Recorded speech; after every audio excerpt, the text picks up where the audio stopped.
Et nous sommes en direct avec le docteur Bakary Sambé, directeur régional de Timbuktu Institute, le centre africain des études pour la paix basé à Dakar au Sénégal. Bonsoir et merci d'être avec nous.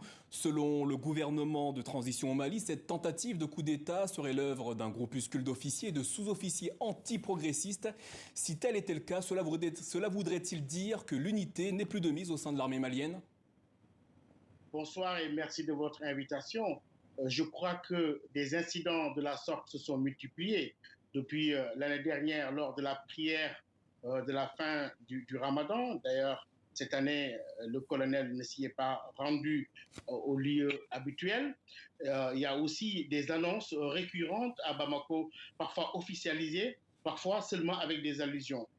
Je ne peux pas tirer la conclusion selon laquelle il y aurait une fissure au sein du groupe des officiers, mais cela dénote quand même quelque part qu'il y a un remous, quelque part un malaise, politique ou pas, militaire certainement au sein de ce groupe qui est arrivé au pouvoir et qui donnait tous les gages d'être un groupe soudé. Et aujourd'hui, cette annonce-là, une semaine après, de manière décalée, montre quand même qu'il y a un malaise au sein de ces autorités au pouvoir à Bamako.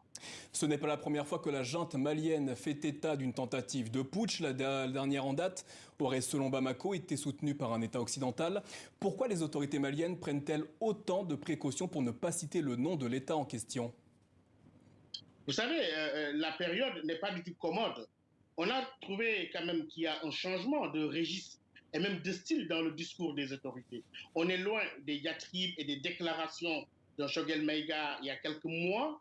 Et l'événement qui s'est passé à Gossi récemment a dû peser de tout son poids sur la précaution prise, cette fois-ci, par les autorités à Bamako. Et je crois que ce coup d'État, qui semble un coup d'État presque confidentiel, est brandi au lendemain aussi de l'annonce de Bamako d'avoir quitté le G5 Sahel.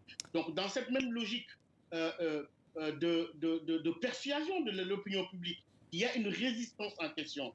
C'est que les autorités militaires sont en quête d'une forme de légitimité populaire qui, en grande partie, au regard du discours que l'on entend à Bamako, est basée sur la contestation tout court. Contestation de la France, contestation de la CEDEAO, de la communauté internationale, pour montrer que véritablement, le peuple devrait faire bloc avec les autorités actuelles.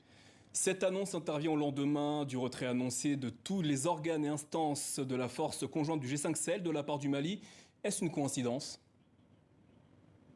On peut trouver la coïncidence s'il en était une troublante. D'autant plus que Bamako inscrit aussi ce geste dans une forme de défiance.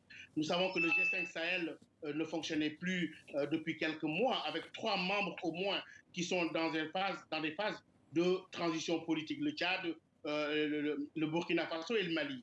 Et je crois que c'est une volonté de plus de la part des autorités au pouvoir aujourd'hui et ces militaires pour montrer à la population malienne qu'il y a une forme de résistance à mener et que cette résistance-là dérangerait la communauté internationale, certaines puissances, et qu'aujourd'hui, par cette contestation tous azimuts, par ce discours populiste nationaliste, sont en train d'incarner une forme d'alternative qui redonne la fierté aux Maliens dans une forme de résistance collective autour de la refondation de l'État et de tous les slogans qui sont brandis aujourd'hui. Au moment où les sanctions économiques commencent quand même à faire leur effet avec certaines instances internationales qui ont arrêté le décaissement au Mali, je crois que c'est servi à un bon moment parce que véritablement, est-ce que la légitimité, c'est ça la question, pourrait être éternellement construite sur de la contestation, sur de l'affrontement. Et je pense que cette recette-là, pour continuer à un moment, mais à un certain moment, il y aurait peut-être de la lassitude quelque part.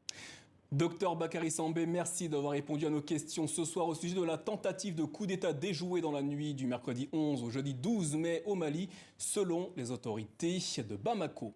À noter que la France indique regretter le départ du Mali de l'organisation régionale sahélienne G5 Sahel. Paris estime que cette décision compromet les efforts régionaux de lutte contre le terrorisme et traduit l'isolement de la junte au pouvoir à Bamako.